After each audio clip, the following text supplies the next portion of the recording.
তো বন্ধুরা আজকে আমি আরেকটা মজাদার খাবার তৈরি করব। আর এর জন্য আমার যা যা লাগবে দেখেন, এখানে আমি তালের শাঁস নিছি, এই যে এভাবে আস্তে আস্তে করে উঠিয়ে নিছি।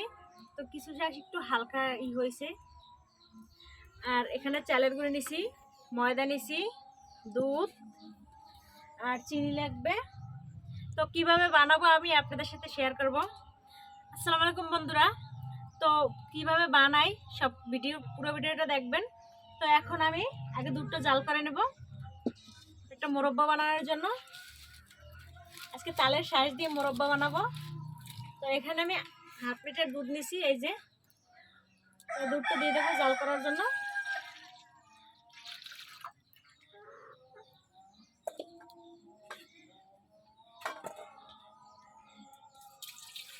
তো দুধ জাল করতে দিছি। এখন এর ভিতরে চিনি দিতে হবে। তো আপনার পরিমাণ মতো চিনি দেবেন, আমি পরিমাণ মতো। যে যেটুকু মিষ্টি পছন্দ করেন, অনেকে কম খান অনেকে বেশি খান, তো আমি একটু বেশি পরিমাণ দেবো যেহেতু এখানে মোরব্বা বানাবো।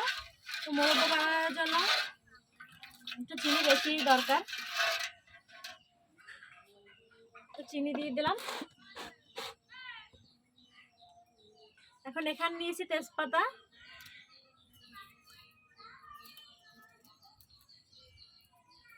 আর দুটো এলাচ, আর দারচিনি। তো এগুলো দিয়ে দেবো, আর স্বাদ মতো লবণ দিয়ে দেবো দেখেন। তো সব দিয়ে দিলাম। এবার এটাকে জাল করতে থাকবো। এদিকে জাল হইতে থাক, আর আমি এদিকে ছিদ্রটি পিঠা বানানোর জন্য একটা ব্যাটার তৈরি করব।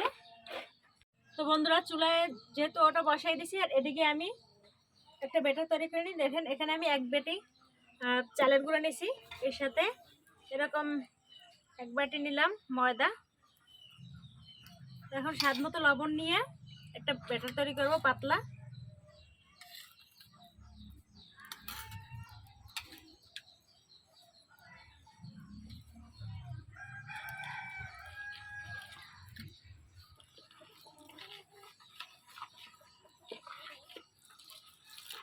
আমি একটু আগে গোলের মানে ব্যাটারটা তৈরি করে রাখি, পানি দিয়ে গুলে রাখি যাতে চালটা একটু ভালো করে হয়, যেহেতু আমি এটা মেশিনে গুঁড়ো করা।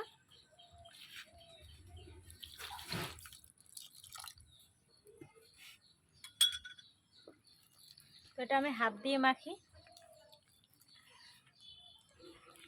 আপনারা চাইলে অন্য কিছু দিয়েও মাখতে পারেন, তো হাত দিয়ে মাখলে এটা ভালোই হইবে।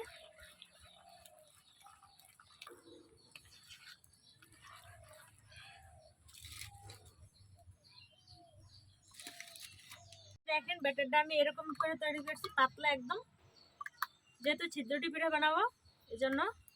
কারণ এই মোরব্বাটা ছিদ্রটি দিয়ে খেতেই অনেক মজা বন্ধুরা। তো এখন এটা আমি একটু সময় রেখে দেবো, আর এদিকে আমি দুধটা জাল করে নিই, মোরব্বাটা তৈরি করি।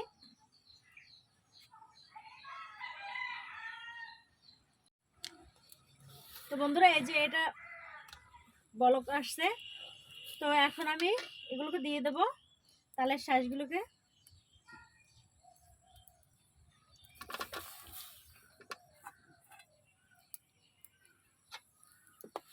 দিয়ে ভালো করে জাল করে নেব।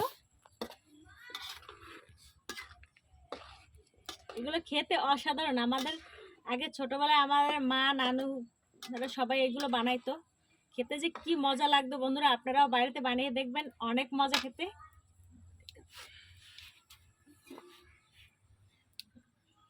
তো বন্ধুরা এত মজা এটা খেতে, যখন এগুলো ছোটবেলায় বেশি খাওয়া হইতো, আমার মা নানু এরা সবাই এগুলো বানাইতো। তো আমরা মানে প্রায় খেতাম যখন তালের শাঁস হইতো তখন।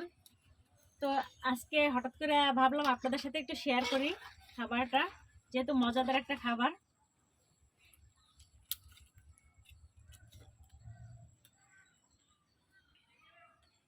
তো এখন কিছুক্ষণ এভাবে জাল করি।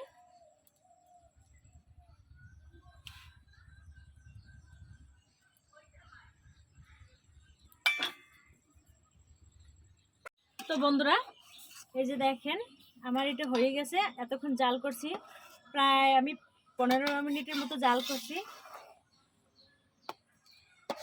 তো একদম খাঁটি গরুর দুধ আজকে সকালবেলায় আনছি আমি। দেখেন চারপাশে একটা সরের মতো পড়ছে, এই যে আবরণটা, আর দুধটা অনেকটা ঘন হয়ে গেছে বন্ধুরা। তো এইভাবে খাঁটি গরুর দুধ দিয়ে যদি বানান একদম ভেজাল ছাড়া, তো খেতে আরও মজা লাগবে। তো এর সাথে আমি অন্য কিছু দিই না, গুঁড়ো দুধ বা কিছুই ব্যবহার করি না। তারপর দেখেন কত সুন্দর কালার আসছে। তো আরেকটু জাল করে আমি এটাকে তুলে নেব। তো সাইড থেকে আমি এভাবে এগুলোকে একটু করে নামিয়ে দেই, তাহলে এটা আরও খেতে ভালো লাগবে।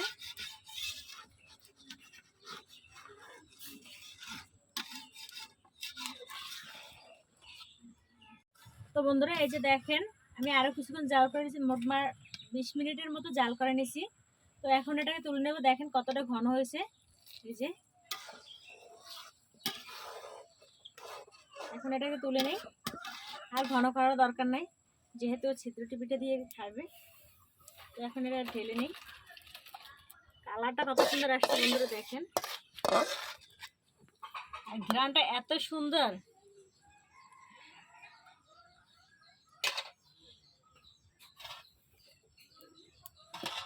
তো এদিকে আমি চুলায় আর একটা প্যান বসাই দিলাম।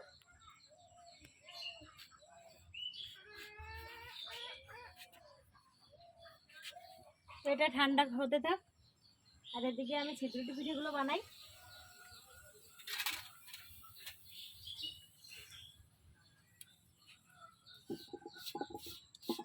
আমি এখানে একটা টিস্যু পেপার নিছি, একটু তেল দিয়ে দেবো।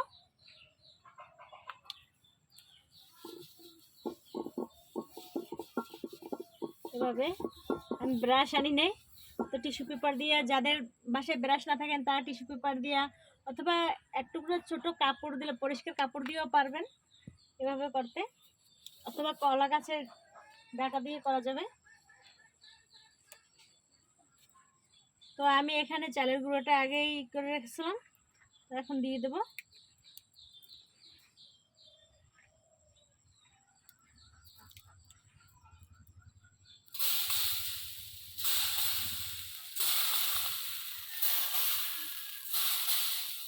এটা আরেকটু পাতলা করতে হবে, আমার একটু ঘন হয়ে গেছে।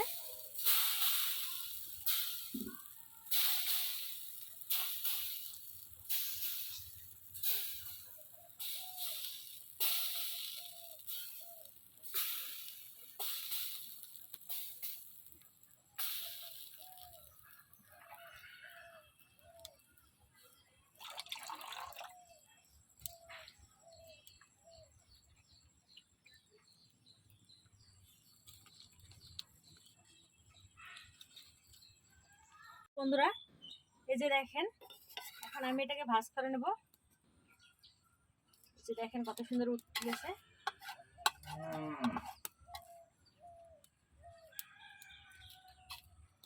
এই যে এই চিপটা একটু করে দিই।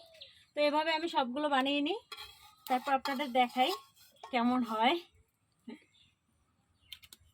বন্ধুরা আরেকটা পিঠা আপনাদের দেখাই দিই, তো কিভাবে বানায়। অনেকেই তো বানাইতে পারেন না, তো শুধু এভাবে ছিটে দিলেই হইবে। তো তেল তো দেখছেন আমি কিভাবে দিছি তেল।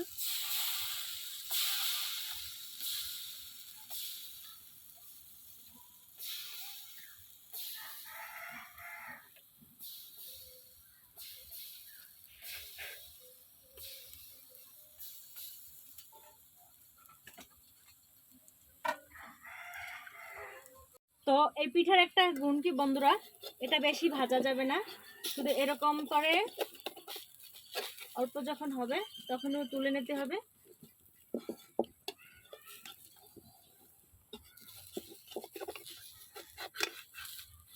দেখেন নয়তো বেশি শক্ত হয়ে যাবে।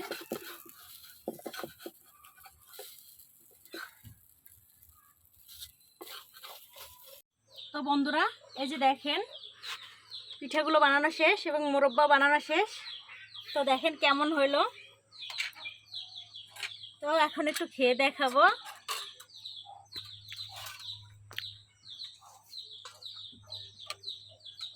দেখেন কতটা ঘন হয়েছে।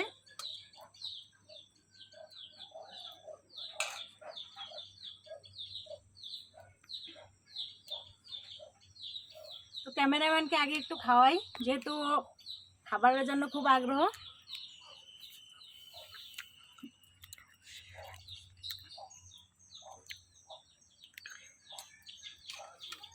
আর এটাকে আমি একটু খেয়ে দেখাই।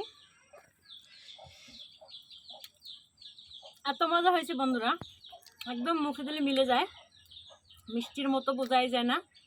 তো আপনারা এভাবে বাড়িতে বানিয়ে দেখবেন, আর আমার চ্যানেলটা সাবস্ক্রাইব করে দেবেন।